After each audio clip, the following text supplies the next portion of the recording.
Kita ikuti khidmat Ramadan bersama Ikatan Dai Indonesia. Acara ini bisa ditonton dan didengar di aplikasi Xpeace Radio dan juga di rasiofm.co.id. Rasi Radio Inspiratif dan Informatif. Selamat sore, Assalamualaikum warahmatullahi wabarakatuh. Selamat berjumpa kembali di Khidmat Ramadan untuk edisi hari ini 17 Maret 2024, Ramadan ketiga insya Allah. Dan Khidmat Ramadan adalah dialog interaktif agama kerja bareng Rasi FM Magetan dan IKADI, Ikatan Dai Indonesia Kabupaten Magetan, tentunya untuk kita bisa menambah wawasan seputar agama Islam. Seperti biasanya sudah hadir di studio selaku narasumber Ibu Maimin Setianingsih. Assalamualaikum Ibu. Waalaikumsalam warahmatullahi wabarakatuh. Sepertinya agak flu. Iya, mudah-mudahan segera sehat ya Bun ya. Amin, terima kasih. Saya pengen manggil Bunda ya. Iya, monggo. Seperti biasanya juga satu tema, dan hari ini sangat menarik Bunda. Saya kalau dengar tentang masalah kesehatan mental itu sepertinya tidak akan pernah ingin selesai. Iya, tema kita hari ini peran keluarga dalam menjaga kesehatan mental. Ya, dan Sobat Rasi, seperti biasanya juga Anda bisa ikut bergabung untuk interaktif di nomor telepon 0351896137, juga di nomor WhatsApp 0811302906, dan satu lagi di kolom chat di Xpeace Radio. Jadi yang belum install segera install ya. Nontonin acara ini live ya dari jam 4 sampai jam 5 setiap hari selama bulan Ramadan. Baik Ibu Maimin, mungkin bisa diawali. Yeah. Bismillahirrahmanirrahim. Assalamualaikum warahmatullahi wabarakatuh. Waalaikumsalam warahmatullahi wabarakatuh. Sore ini kita akan bahas terkait peran keluarga dalam menjaga kesehatan mental. Jadi sepertinya kesehatan mental ini sudah mulai menjadi perhatian dari kita semua, sudah banyak orang-orang yang peduli, kemudian mencari pertolongan dan mengapa kita memilih keluarga dulu Nah, itu karena sebenarnya memang titik awal kita bisa mencegah masalah yang timbul di kesehatan jiwa itu bisa dari keluarga Jadi keluarga itu adalah tempat yang paling efektif ketika ada upaya-upaya misalnya pencegahan atau misalnya ada semacam pendidikan edukasi itu akan lebih mudah kalau keluarga itu paham sehingga dia akan semua masing-masing keluarga itu akan bisa saling melihat atau saling menilai sama-sama anggota keluarganya sehingga itulah yang pertama kali itu. Kemudian mengapa kita membahas keluarga, karena memang sebenarnya keluarga itu kan adalah lingkungan paling dekat di mana kita semua sebenarnya kalaupun main terlalu jauh atau sudah sangat jauh pasti juga pulangnya harusnya baliknya kan ke keluarga dan keluarga pula yang khawatir kalau belum pulang makanya kan itulah kemudian juga kalau di dalam kesehatan jiwa sendiri keluarga itu adalah support system terbaik kalau selama ini pengalaman saya sebagai praktisi saya perawat jiwa di klinik jiwa, melibatkan keluarga itu akan memberikan dampak yang positif bagi pasien untuk mungkin lama atau kambuhnya itu lama karena kalau keluarga care keluarga mau mendampingi. Kalau di tempat saya mungkin sudah parah masih harus minum obat dan seterusnya, itu kan keluarga yang mendampingi minum obat, mendampingi untuk melihat perubahan-perubahan yang terjadi. Keluarga lah yang jelas berfungsi. Jadi kontrol utama Iya, jadi dia memang support system. Kalau di tempat kami namanya caregiver jadi pemberi asuhan, dan kami kalau memberi edukasi pasti melibatkan keluarga Jadi nggak bisa hanya pasiennya saja, pasti harus sama keluarga. Jadi itulah sebabnya mengapa kita memang harus menguatkan keluarga kita. Jadi Seperti memang itu. untuk pertamanya untuk sarana mencegah, kemudian Iya. juga bisa juga untuk membantu pengobatan kalau memang itu disebut dengan Iya. pengobatan ya Bun ya. Kalau emang harus diobati. Kalau harus diobati. keluarga, Tapi ada yang posisi di tengah-tengah nggak sih Bun? Maksudnya kan dari mencegah itu kan berarti ya tidak ada masalah seperti Iya, itu ya. iya. Kemudian di tingkat yang ketiga itu adalah Sudah. sakit ya, saya bilang sakit seperti itu. Mungkin tengah-tengah itu adalah hal yang mungkin terburuk bahkan ya. Jadi sepertinya baik-baik saja, tapi sebenarnya sudah kayak gejala seperti itu. Nah itu makanya Iya. kan yang harus yang mempunyai peran juga itu kan keluarga itu. Iya, iya. Khawatirnya memang kelihatannya dia baik-baik Baik saja. tapi sebenarnya saya yakin keluarga itu pasti paham ya. Kondisi-kondisi anggota keluarga yang lain atau seperti kalau itu. misalnya enggak tuh sekarang yang kita sangat harapkan keluarga itu mau gitu loh, mau mempunyai Ya setidaknya mau dulu, lalu ya mau untuk belajar memahami gitu ya, untuk ngerti atau untuk belajar oh dia ada perubahan, mengapa anak saya seperti ini, mengapa apa? keluarga seperti iya. itu. Baik, semakin menarik sekali untuk pembahasan kita. Nanti saya jadi ingin bertanya tentang bagaimana kalau support system itu tidak ada. Tapi nanti dulu ya. Iya. Beberapa informasi kita akan hadirkan dulu Sahabat Terasi. Jangan kemana-mana, masih di Khidmat Ramadan. Anda masih mengikuti acara Khidmat Ramadan bersama Ikatan Dai Indonesia.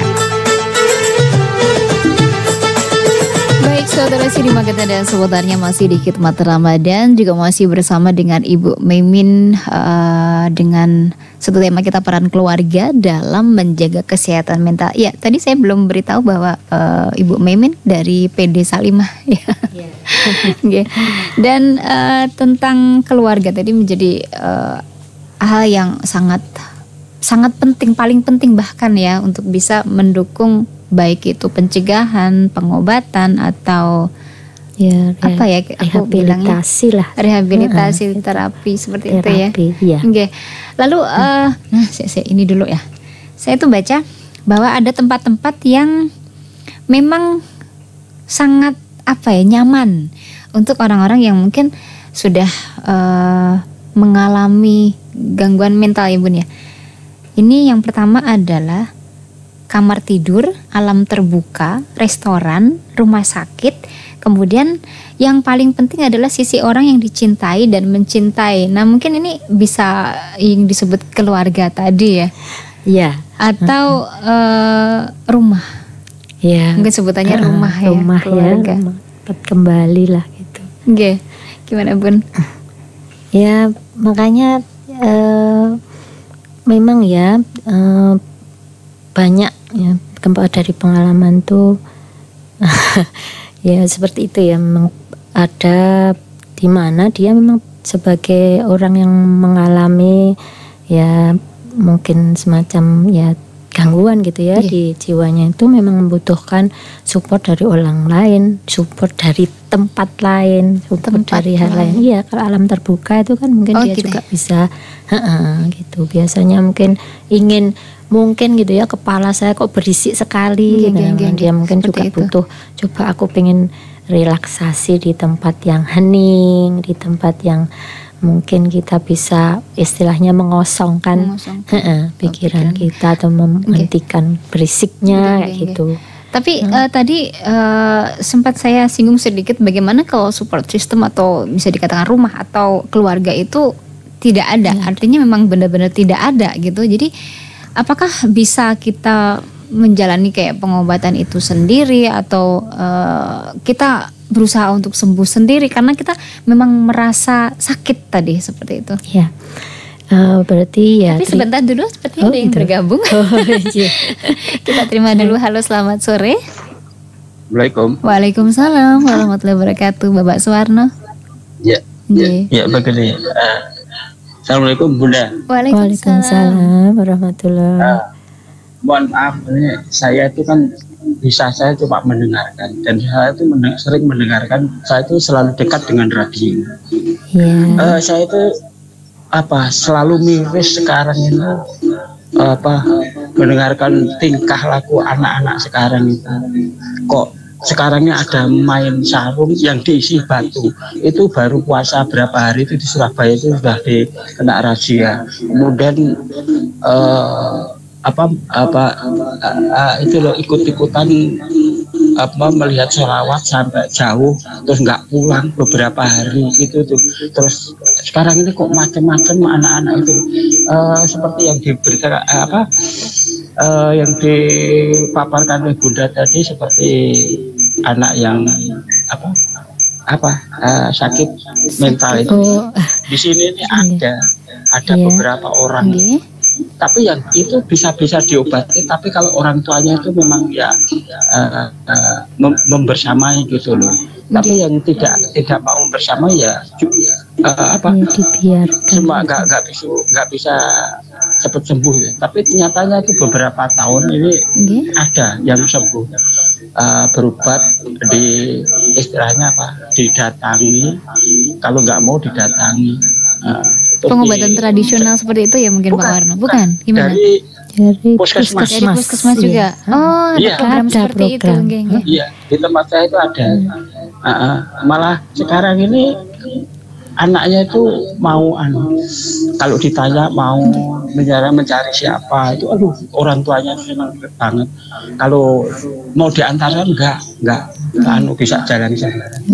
Tapi ini diantarkan sama orang tuanya. Nah ini saya tuh sekarang ini kok miris masalah anak-anak yang sekarang itu pola tingkahnya tuh kok nggak karu-karuan. Ini misalnya bullying segala malah itu sampai motor lu. Assalamualaikum warahmatullahi wabarakatuh. Waalaikumsalam warahmatullahi wabarakatuh. Iya memang benar ya Bun ya. Jadi memang tingkah bullying itu memang saat ini marak juga. Itu mungkin salah satunya penyebab atau gimana? Penyebab untuk masalah ini apa ya? Bisa dikatakan penyebabnya juga penyebab kan? Bisa. Karena orang jadi menarik diri. Nanti kalau dia korban gitu ya, dia akan seperti itu gitu ya. Jadi memang kalau fenomena bully ini sepertinya kita nggak bisa lagi cegah ya. Maksudnya dimanapun ada, lah tugas kita menguatkan. Maksudnya menguatkan anggota keluarga kita, dalam hal ini mungkin anak-anak kita untuk siap gitu ya, bukan melawan, tapi dia harus ketika dibully itu bukannya terus gitu loh, diam saja. Berani, tapi setidaknya dia berusaha untuk berani itu boleh, maksudnya mencari bantuan ke orang dewasa. Mungkin kalau di pondok misalnya lapor ke ustadznya, atau di sekolah lapor pada gurunya lah. Nanti mungkin ada penilaian bagaimana kalau misalnya nggak ada perhatian. Nah sekarang sepertinya pemerintah itu sudah ada, boleh kok minta ini aja kepada yang perlindungan anak dan perempuan itu, atau ke dinas sosial gitu, insya Allah. Karena sekarang ini kalau yang saya tahu di Madiun ini ya, itu banyak pasien-pasien kami itu berasal dari dinas-dinas itu gitu. Jadi itu tadi terkait misalnya nggak ada support system gimana kalau sadar. Nah biasanya larinya ke sana dulu. Nah sanalah gitu ya, perlindungan perempuan dan anak atau dinas sosial itulah yang akan mengantarkan ke kami. Biasanya petugasnya akan ke kami, lah itu nanti jadi ada kerjasama, insya Allah. Jadi berarti sekarang, itu untuk yang kayak korban bullying gitu ya Bun? Tapi kalau misalnya memang nggak ada yang merasa gitu loh, nggak ada pertolongan di sekitarnya, nggak apa-apa gitu ya ke pihak-pihak yang seperti itu. Tapi kalau bisa coba kita kuatkan mental anak kita, terus kita support. Makanya anak kita itu dari kecil harus kita tanamkan yang jelas. Kalau ini kaitannya dengan nilai-nilai agama itu perlu ya, harus kita kenalkan, dan juga harus ditanamkan harapan. Dia harus punya tujuan hidup. Jadi dari kecilnya nggak apa-apa, cita-cita tanyain aja, maulah malih nggak apa-apa, karena anak kita pasti maulah malih. Tapi dia harus sudah didorong gitu ya, ditunjukkan, oh kalau cita-citamu ini berarti kamu harus seperti ini gitu ya. Mungkin resikonya juga seperti ini, kamu harus siap ya gitu. Harus dikasih tahu juga tanggung jawab, dikasih tahu juga itu tadi resiko melakukan apapun gitu ya. Jadi memang kalau tadi Pak Warno ya tadi mengatakan fenomena yang seperti itu, ya kita bukan menyalahkan keluarga gitu ya, mungkin memang karena kurang mungkin dari apa yang dia keluarga, lihat juga atau di itu medsos, medsos itu yang kita bahas juga seperti pisau bermata dua kan. Jadi memang ada satu sisi memberikan kita banyak pengetahuan seperti menjelaskan tadi, tapi sisi lain tuh mereka mencontohkan kayak kemarin fenomena yang itu kan 70 lebih ya punya itu ya ampun. Kan lihatnya katanya dari medsos, ya Allah itu ya. Nah, bisa itu makanya meniru saja, tapi ada juga yang sebagian memang punya masalah gitu ya. Memang kalau bermasalah itu itulah tugasnya keluarga atau memang orang terdekat lah gitu yang untuk bisa support gitu ya, bisa untuk mau membebaskan dia dari keinginan seperti itu ya. Tadi tentang yang saya ingin tanyakan tadi tentang kalau kita merasa sakit tadi ya. Kita merasa sakit sementara tidak ada support system yang kita maksud kayak keluarga, udah kita yakin bahwa mereka abai atau misalnya memang tidak ada. Mungkin juga pasangan seperti itu atau mungkin saudara, ya pokoknya kita katakan semua itu tidak ada gitu ya. Bisa nggak sih kita berusaha untuk sembuh sendiri atau mungkin bagaimana? Kalau menurut saya gitu ya, karena alhamdulillah ya bisa sadar, maksudnya menyadari kita sakit gitu loh. Nah itu berarti tinggal kita cari pertolongan ke profesional aja langsung. Mau ketemu psikolog monggo, mau ketemu psikiater silahkan gitu ya. Jadi nanti di sana masalahnya akan kita urai. Jadi itu luar biasa ada pasien bisa merasa dia sakit itu karena selama ini gitu ya banyak pengalaman pasien-pasien seperti itu merasa tidak sakit yang pertama, atau yang kedua dia merasanya kadang mendiagnosa sendiri gitu loh. Aku tuh membaca gitu ya misalnya oh aku ini depresi gitu ya, dia sudah ini kan dirinya depresi karena dari membaca di medsos misalnya. Ciri-cirinya seperti ini itu gitu. Kan persis seperti saya. Saya sedang depresi gitu. Nah itu yang malah tidak dibolehkan. Jadi sebaiknya ketika kita merasa tidak baik-baik saja, monggo segera, dan alhamdulillah loh kalau sudah punya kesadaran. Jadi seperti itu harus segera minta pertolongan ke profesional. Berarti tindakan yang tadi itu kurang lebih salah atau kurang tepat untuk bisa itu mendiagnosis sendiri bahwa menyimpulkan dirinya sedang depresi, dirinya sedang seperti apa gitu, lalu mungkin cari kesembuhan sendiri, itu tadi berarti kurang tepat ya Bun ya. Ya. Nanti khawatirnya salah. Apalagi kalau dia sudah kayak mencari obat-obatan yang kira-kira seperti itu ya. Kira-kira obat yang pernah dipakai si ini yang pernah sembuh seperti itu. Wah, obat tidur, obat yang buat dia bisa nyaman, padahal nanti mungkin saja dokternya tidak akan ngasih seperti itu. Bisa saja diagnosanya berbeda begitu ya. Dan nanti yang diberikan juga akan beda. Wow, bahaya sekali ya berarti ya. Mungkin lebih berbahaya daripada kalau kita merasa sakit kepala lalu kita cari obat di warung kayak gitu. Itu kan sekedar mungkin efek sampingnya apa gitu. Tapi kalau untuk ini sepertinya lebih serius lagi kalau efek sampingnya yang dimaksud malah salah diagnosa tadi ya. Iya. Aduh ampun dah. Sudah seperti ini. Oke, apa tadi? Udah. Mungkin dilanjutkan lagi untuk pembahasannya. Kemudian jadi terkait dengan keluarga gitu ya, maka yang memang perlu gitu ya yang dilakukan kalau kita ingin bisa membuat keluarga kita ini tangguh, keluarga kita ini bisa gitu ya terbebas gitu ya dari gangguan-gangguan mental ini memang yang perlu sekali gitu ya. Yang pertama adalah menjaga spiritualitas, itu dasar kita sebagai orang beriman gitu ya.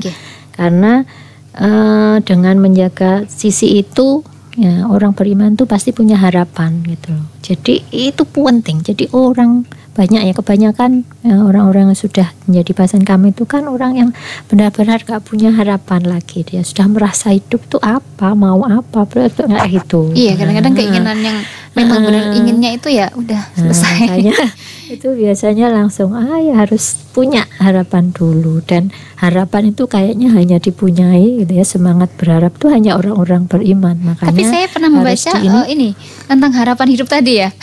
Karena keinginan biasanya kalau udah frustasi apa segala macam itu tuh pengennya mati aja gitu kan. Iya, ada kutip seperti itu ya. Tapi ada yang mengatakan ini cobalah hidup dulu sampai besok dulu, setidaknya dalam waktu 1 hari 1 malam itu bisa untuk berpikir tentang baik dan buruk, atau ya naik turun lah perasaannya seperti itu. Itu mungkin ya? Ya mungkin aja, itu kan jangka pendek kita supaya mungkin kalau saya dan ini kan terlalu jauh gitu ya. Lah itu bisa aja supaya itu memutus gitu loh, memutus keinginan yang pertama tadi. Biar dia berpikir dulu. Nah itu jadi seperti itu. Kemudian memang yang lain ya yang perlu kita lakukan dalam keluarga itu komunikasi. Sekali lagi komunikasi dan komunikasi itu tolong komunikasi maksudnya itu yang benar-benar komunikasi maksudnya itu komunikasi mendalam gitu ya, bukan hanya sudah makan gitu ya, sudah belajar ini banget ya, kamu dapat berapa biasa gitu banget begitu gitu ya, tapi pertanyaan itu aja ini gitu ya, komunikasi di mana mungkin kita bersedia mendengarkan anak-anak atau anggota keluarga yang lain gitu ya, cerita, kemudian cerita bla bla bla bla, ya sudah kita dengarkan, karena mungkin juga tingkat kepekaannya terhadap jawaban-jawaban gitu ya. Orang kadang-kadang orang tua itu ini kan merasa karena sudah istilahnya mencari nafkah buat anak-anak itu kan, jadi kita boleh marah, anak-anak nggak boleh marah gitu kan. Iya, ada haknya. Orang tua mungkin dulu gak juara gitu, tapi anak-anak sekarang tuntut harus juara, nggak juara di bla bla bla bla dimarahi seperti itu gitu. Akhirnya kan nggak ada nggak mau mendengarkan gitu ya. Sebenarnya berarti permasalahannya adalah diri sendiri ya, atau orang tua sendiri yang menyebabkan anak-anak mungkin abai terhadap nasihat seperti itu. Bisa jadi seperti itu gitu. Gara-gara karena otoritas dari orang tua yang mungkin terlalu otoriter gitu ya, hanya mengatur, hanya menuntut, itu bisa. Dan dianya tidak bisa memberi teladan. Iya, seperti itu. Baik, yang ingin saya tanyakan kembali adalah tentang usia. Jadi sebenarnya untuk penderita gangguan mental atau kesehatan mental ini bisa dari usia berapa saja, atau mungkin ada yang mungkin tidak mungkin atau gimana gitu ya. Tapi sabar dulu Bunda, aku mau hadirkan informasi dulu. Nanti selepas ini kita akan kembali di Khidmat Ramadan.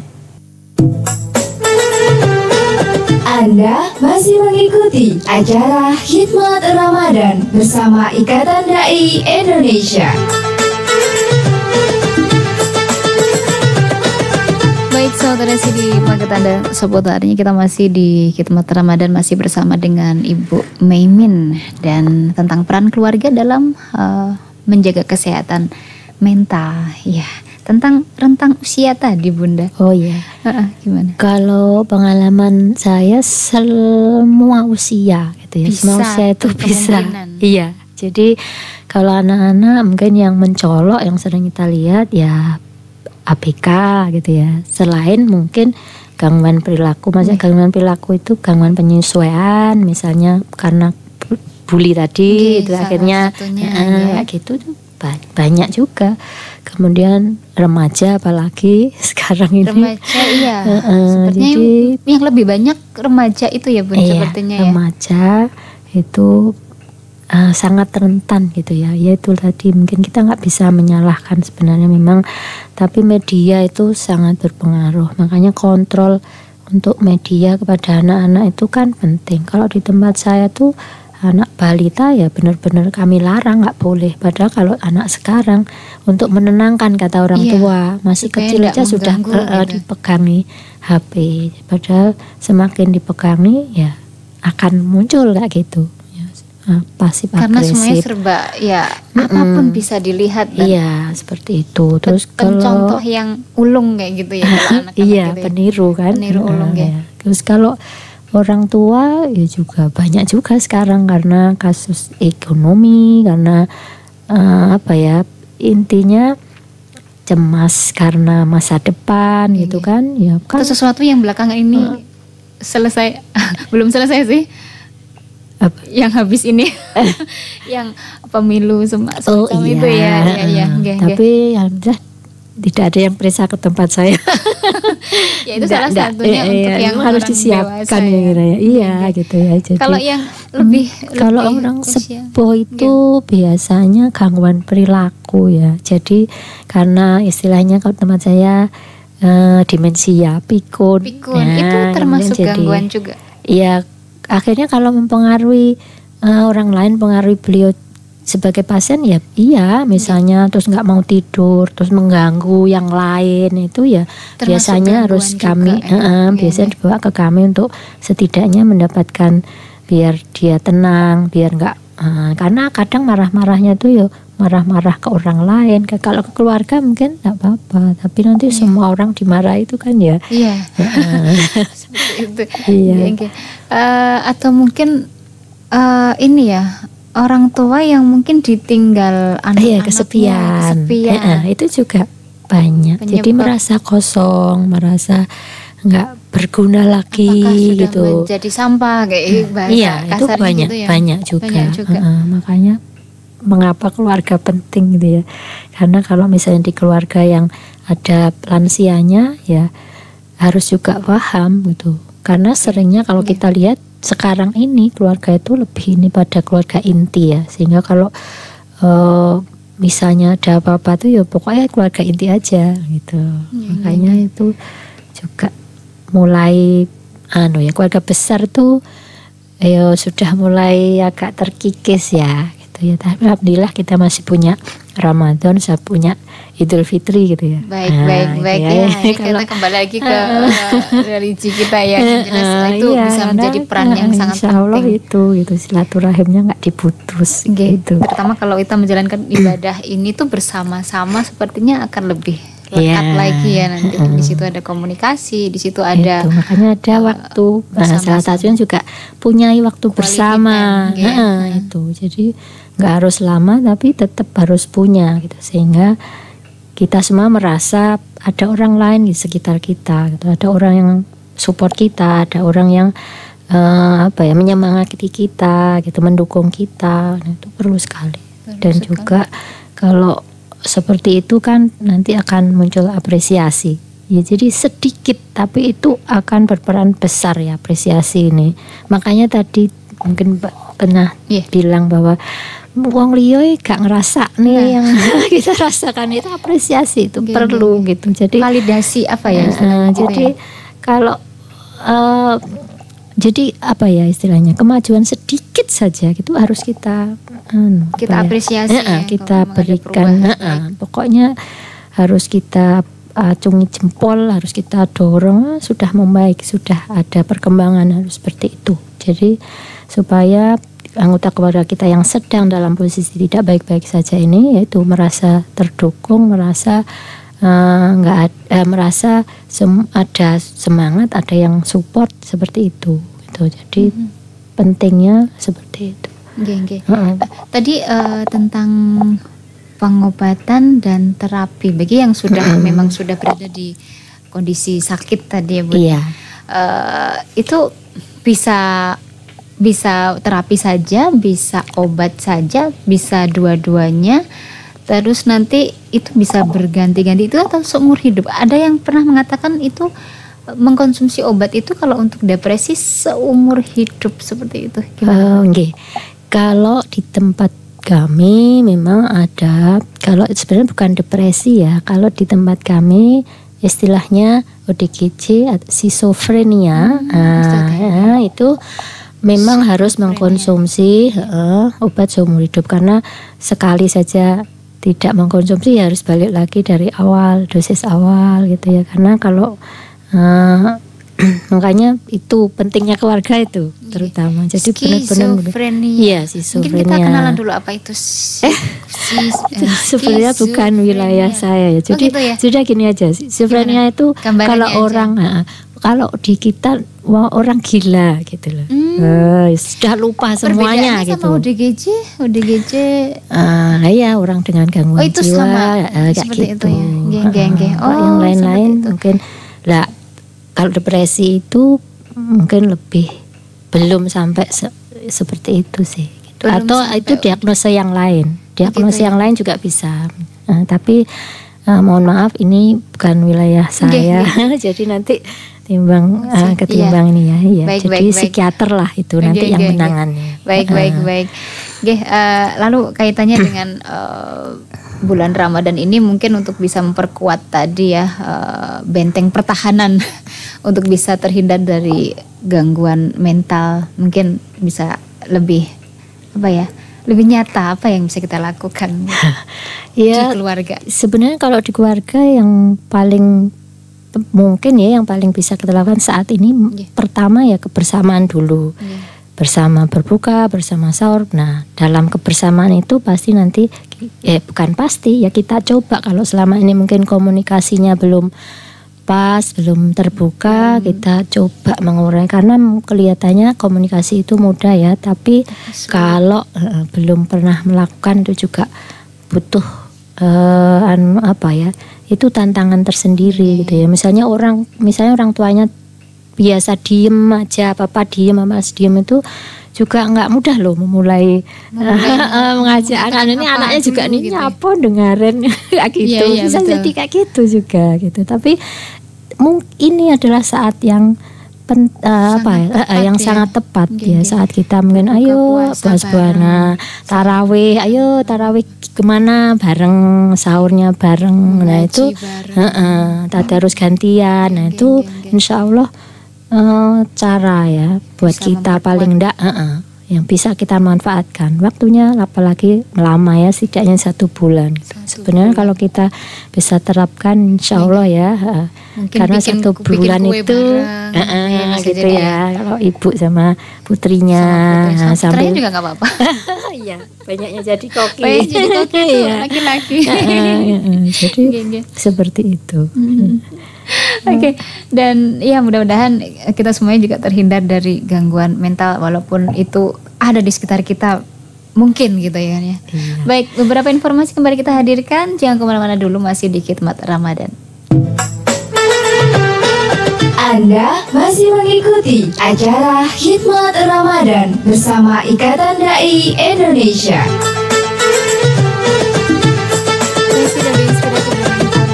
Kembali di Khidmat Ramadan dan juga masih bersama dengan Ibu Maimin.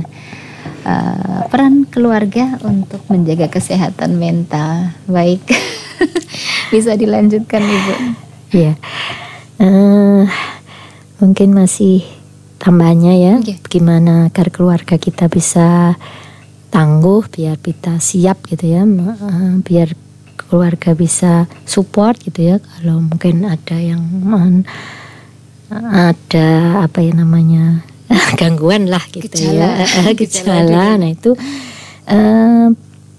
keluarga itu semua juga harus komit masing-masing gitu ya, harus saling. Jadi tugas orang tua apa ya harus komitmen ngasih contoh misalnya gitu, anak-anak tugasnya apa ya harus komitmen dijalankan. Jadi mungkin itu perlu dikomunikasikan kan. Jadi misalnya tugasmu A, kalau nggak mengerjakan resikonya B, nah itu anak-anak kan perlu tahu lah, itu ada komitmen. Jadi masing-masing anggota keluarga itu semua harus menjalankan komitmen itu.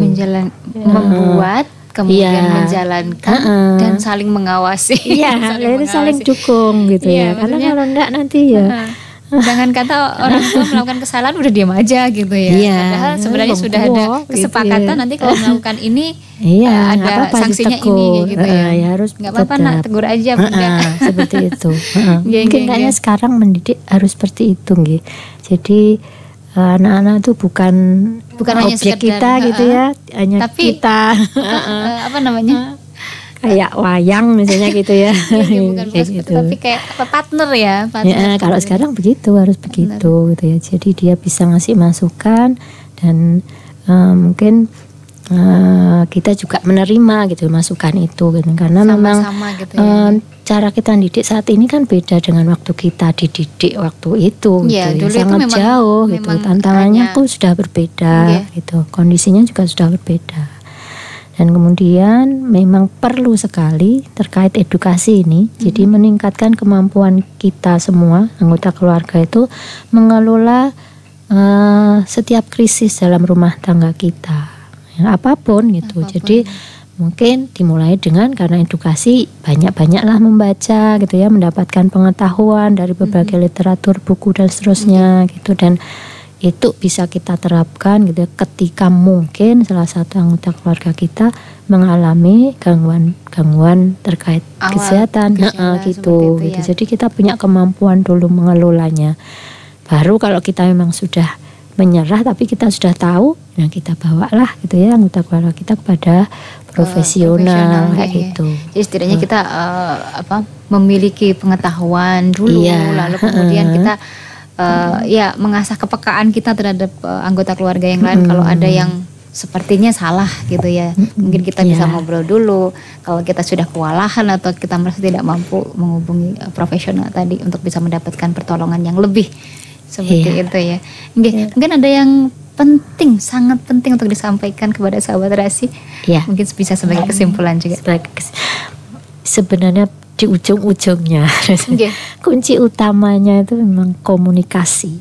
Tetap komunikasi. Jadi kita harus bisa menilai sekarang, kita lihat sejauh mana sih komunikasi dalam keluarga kita gitu ya. Apakah hanya basa-basi gitu ya, sekedar bertanya, say hello.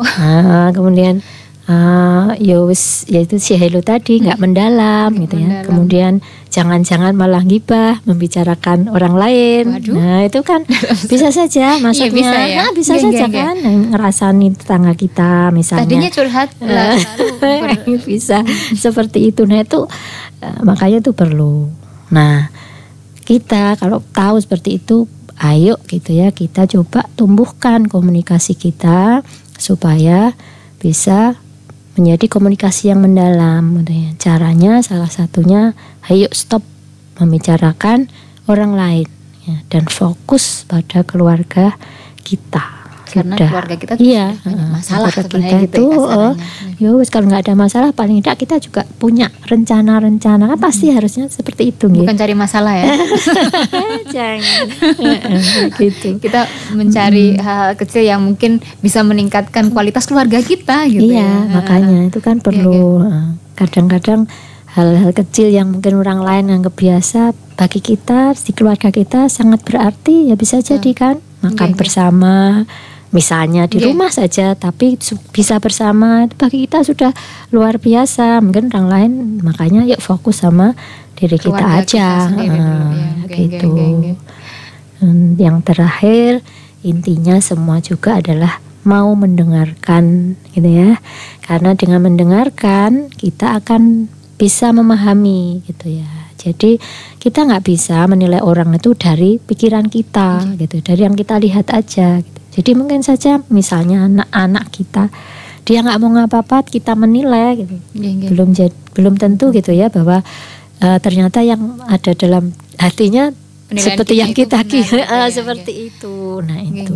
Nah kalau kita paham, insya Allah kita bisa empati, ya kan? Kalau kita paham, ngerti ini wong liya gitu, kita akan pasti akan tumbuh lah. Oh iya, tenang dia seperti itu. Ya kita harus gitu kan, ada empati. Dan kalau ada empati, insya Allah kita akan lebih mudah mengambil solusi gitu.